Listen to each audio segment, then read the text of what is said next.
স্বপ্ন যাবে বাড়ি আমার। ঠিক এই গানের ফিলটি আপনি এখন ঢাকায় বসে নিতে পারবেন। কি অসম্ভব লাগছে? আমি আজকে আপনাদেরকে এমন একটি জায়গার খোঁজ দিব, যে জায়গায় গেলে আপনারা নিঃসন্দেহে অনেক সুন্দর একটি সময় উপভোগ করতে পারবেন। আর এই ঈদে এই জায়গাটা ভিজিট করা আপনার জন্য হবে পারফেক্ট একটি প্ল্যান। বুড়িগঙ্গা রিভার ভিউ রেস্টুরেন্টটি পুরান ঢাকার সদরঘাটের আদলে অবস্থিত। এখনকার সময় অনেকেই চায় ফ্রেন্ডস নিয়ে তো যে কোনো রেস্টুরেন্টেই যাওয়া যায়, কিন্তু ফ্যামিলি নিয়ে এমন একটি পরিবেশে যেতে যেখানে অনেকটা সময় স্পেন্ড করতে পারবেন আর অনেক সুন্দর একটা সময় আপনারা আপনাদের পরিবারকে গিফট করতে পারবেন।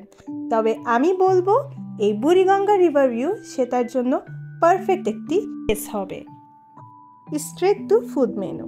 আমি যদি এখন তাদের খাবার নিয়ে কথা বলি, তাহলে আমি বলবো যে কোনো রুফটপে খাবার যেমন মিড রেঞ্জের থাকে, তাদেরও খাবারের প্রাইসিংটা ঠিক সেম ছিল। আমি বলবো না তাদের খাবার খুবই রিজনেবল, বাট যেহেতু রুফটপ বড় রেস্টুরেন্ট, সেই অনুযায়ী তাদের খাবারের প্রাইসিংটা আমার কাছে ওকে লেগেছে। আর তাদের ফুড মেনুতে আপনি সব ধরনের খাবার পাবেন, হোক সেটা pasta, pizza, set menu, kebabs, all things. Pizza order দিয়েছিলাম, তাদের সার্ভ করতে টাইম লেগেছে 20 মিনিট। আর খাবারের আমি রেটিংস দিব 7/10। আমার কাছে মোটামুটি লেগেছে। অন্যান্য আইটেম আমার সেভাবে ট্রাই করা হয়নি, যেহেতু খুব ক্রাউড ছিল।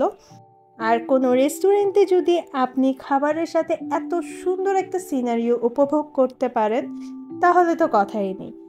আমি এই পর্যন্ত হয়তোবা খুব কমই দেখেছি বাংলাদেশে এত সুন্দর সিনারিও দেখতে দেখতে খাবার উপভোগ করার মতো কোনো রেস্তোরাঁ। আর এটা হচ্ছে সেই রেস্টুরেন্টটি। ফ্যামিলিকে নিয়ে অবশ্যই যাবেন, যাদের বাবা মা আছে তারা খুবই পছন্দ করবে। আপনারা যদি এই রেস্টুরেন্টে গিয়ে থাকেন বা ঈদে যাওয়ার প্ল্যানিং করেন, অবশ্যই আমাকে কমেন্টসে জানাবেন। ভালো থাকবেন, আল্লাহ হাফেজ।